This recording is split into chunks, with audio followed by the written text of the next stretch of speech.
hanya seperti daging yang hidup. Dan kau tahu juga, antara aku dengan mereka. Hubunganku dengan mereka hanya terkait untuk masa depan yang akhir. Tidak lebih dari itu, Dewi.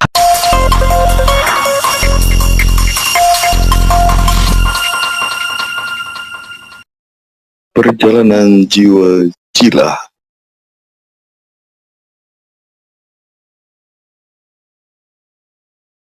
Tetapi Sri Dewi, yang sudah terlanjur marah kepada Jilah, tidak berkata lagi dan terus menjauh, meninggalkan Jilah yang terdiam. Jilah mengetahui apa yang terjadi padanya adalah balasan dari penentangannya terhadap Tiada. Lalu Jilah kembali ke gubuk yang ditinggali 3 wanita yang diciptanya.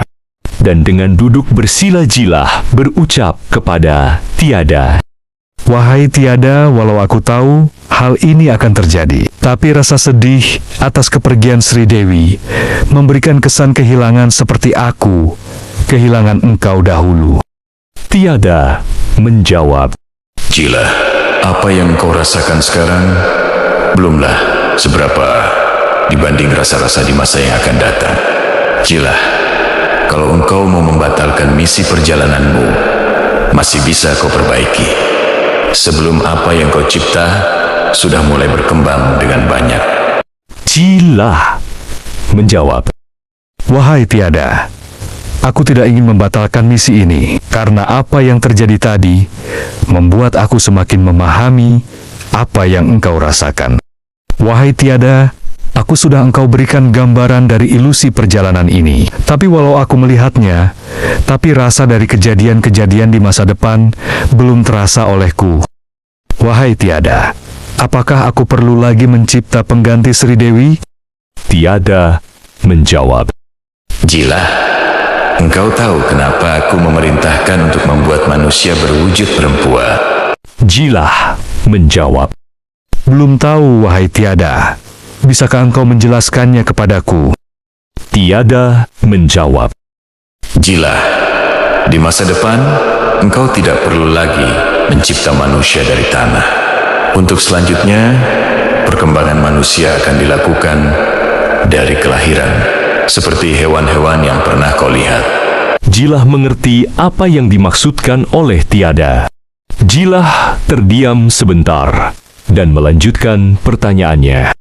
Wahai Tiada, dengan cara apa mereka dapat melahirkan?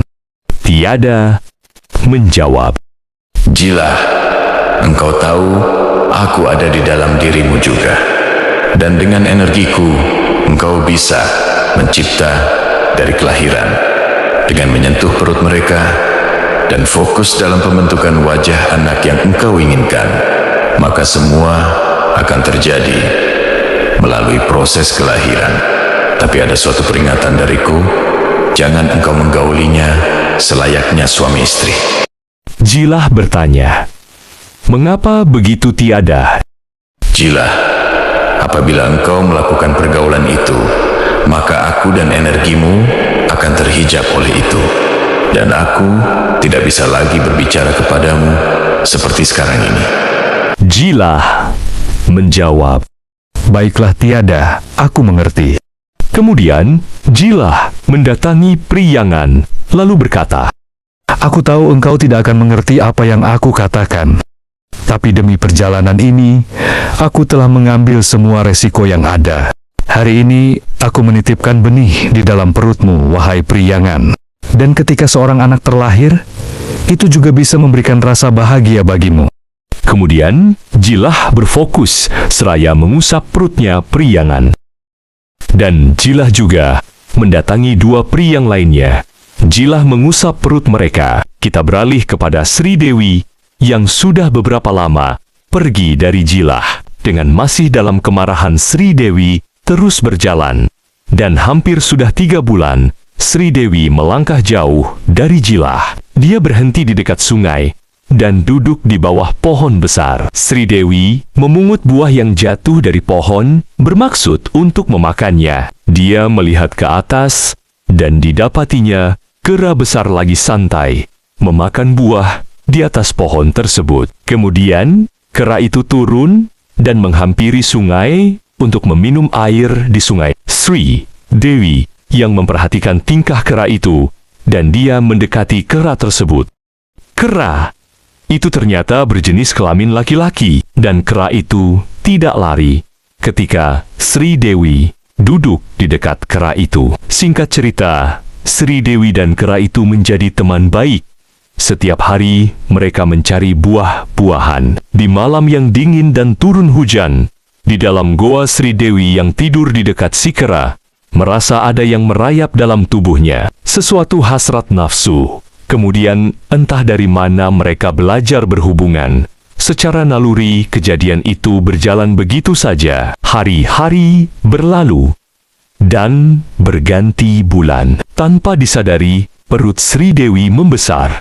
Hal aneh ini pertama kali dialami Sri Dewi. Ternyata Sri Dewi sedang hamil anak dari kera tersebut. Karena Sri Dewi tidak ada pengalaman terhadap yang ini, dia sedikit panik. Setelah 9 bulan berlalu, lahirlah seorang anak dari rahimnya Sri Dewi. Anak itu wajahnya seperti kera, tapi tubuhnya laksana manusia. Sri Dewi yang tidak pernah mengalami hal itu secara naluri, mengurus anaknya dan merasa senang mempunyai teman baru. Dari pengalaman Sri Dewi, pernah melihat kera yang melahirkan anak dan menyusui. Sri Dewi juga melakukan hal yang sama. Dia belajar dari apa yang pernah dilihatnya. Singkat cerita, 10 tahun telah berlalu.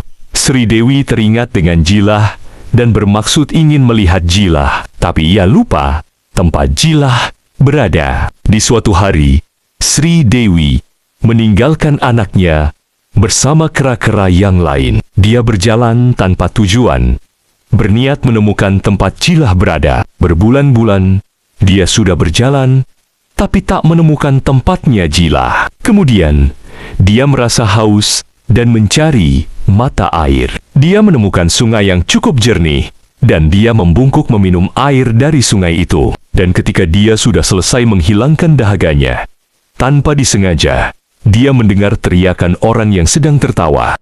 Sri Dewi melangkah mengikuti dari mana datangnya suara tersebut.